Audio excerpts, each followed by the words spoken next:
Vanhu vekwaChireya kuGokwe vakasara vasina neremuromo mushure mekunge shato yauya kuzobatsira varume vaviri vainge vasungwa kuti ivaburitse muchitokisi mavakanga maiswa. Ndinokutambira zvakare pachannel ino yeZvinoshamisa TV apo tinenge tichikupa nyaya dziri kuitika muZimbabwe kusanganisira nepasi rose.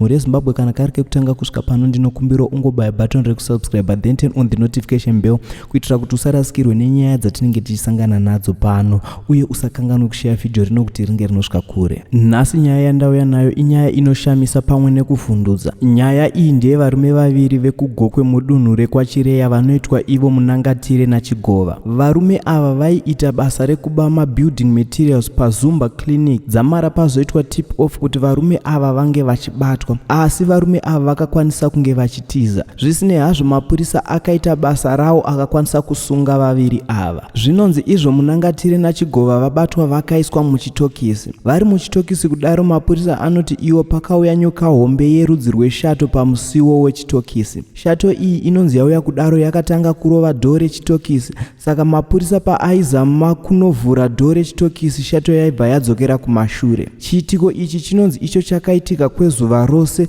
zvichiitika dzamara mapurisa azoburitsa varume ava nekuti vakanga vasisina zvekuita kunze kwekuburitsa varume ava ndizvo zvega zvaiita kuti shato iyi inge ichienda. Saka varume ava vakazoburitswa ndokuendawo kwakaita shato iyi. Vaburitswa kudaro vakavimbisa ivo kuti vachabhadhara kuba kwavakaita vachibva kudzimba dzavo. Mhuri yeZimbabwe vanhu vakatakura kurema munyika umu kusvika pakuunza nyoka kuti inge inokuburitsa muchitokisi. Kumbira kuti mungokomenta maonero enyu enyaya iyi uye kana une nyaya dzaunokwanisa kunge unadzo tibate tikwanise tichadziisa kuvanhu. Ndinokutendai nesapoti yamuri kutipa. Ngatisangane pavidhio rinoteera.